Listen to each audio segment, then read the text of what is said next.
বিদায়ী অধ্যক্ষ বিশ্বজিৎ দৈমাৰীৰ কাৰ্যকালত বিধানসভাত চলিছিল লুণ্ঠনৰ বজাৰ অস্থায়ী কৰ্মচাৰী নিযুক্তি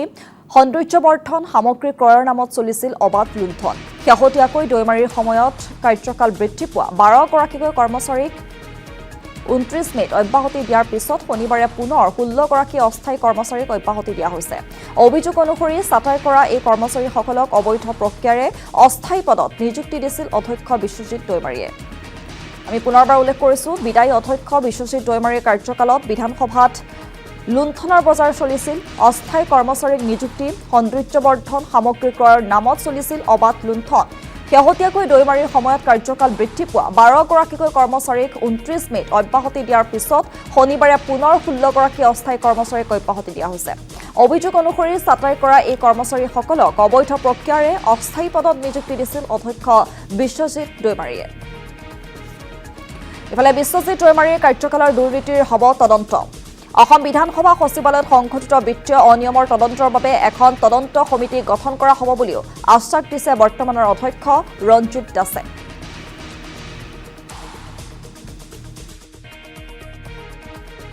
এই বিষয়টো মই যেহেতু এতিয়া মই অনুসন্ধান কৰা নাই প্ৰথমতে মই অকমান মানে এইখিনি ঠিক ঠাক কৰি লৈছোঁ পৰৱৰ্তী সময়ত এনেকুৱাকৈ চিঠি কিছুমান আহিছে সেইসমূহ চিঠি মই পত্ৰসমূহ খুলি চাম বিভাগৰ আমাৰ সচিবালয়ৰ পৰা আহিছে বিভিন্ন ধৰণৰ 2-4জন ঠিকাদাৰো দিছে বঞ্চিত ঠিকাদাৰো দিছে গতিকে সেইবোৰ বিষয় লৈ পেলাই আগন্তুক এখন মানে কমিটি এখন গঠন কৰি দিম কিনো আছে কাৰণ ইমান মানে ভিতৰত যাব লাগিলে মোৰ লগত নিশ্চয় টিম এটা লাগিব বিধানসভা সচিবালয়খন যে ঠিক ঠাক কৰিব পাৰোঁ তাৰ কাৰণে প্ৰয়াস কৰিছোঁ অযুক্তিকৰভাৱে বহু নিযুক্তি হৈ আছে অত্যাধিক অস্থায়ী ভিত্তিক বা মাষ্টাৰ ৰোলত বা কেজুৱেলত নিযুক্তি হৈ আছে আৰু সেইসকলকো মই ইতিমধ্যে যি ব্যৱস্থা ল'ব লাগে ইতিমধ্যে সচিবক মই জনাইছোঁ কাৰোবাৰ যদি গ্ৰিভেঞ্চ যদি থাকে লিখিত ওপৰত কাৰোবাৰ পত্ৰ থাকিলে নিশ্চিত ওপৰত সেইবোৰ আধাৰত আগন্তুক দিনত আলোচনা কৰিম এতিয়ালৈ স্পেচিফিক ৰূপত তেনেকুৱাকৈ কোনো ধৰণৰ অহা নাই মোৰ তাত আহিলে নিশ্চিত ওপৰত কাৰণ আমি ন্যায় দিবই লাগিব কাৰণ কিয় মুখ্যমন্ত্ৰী ডাঙৰীয়াই যি ন্যায় দি আহিছে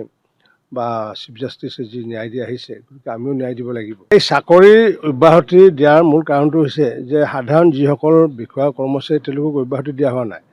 যিসকলে ইতিমধ্যে এক্সটেনশ্যন আছিলে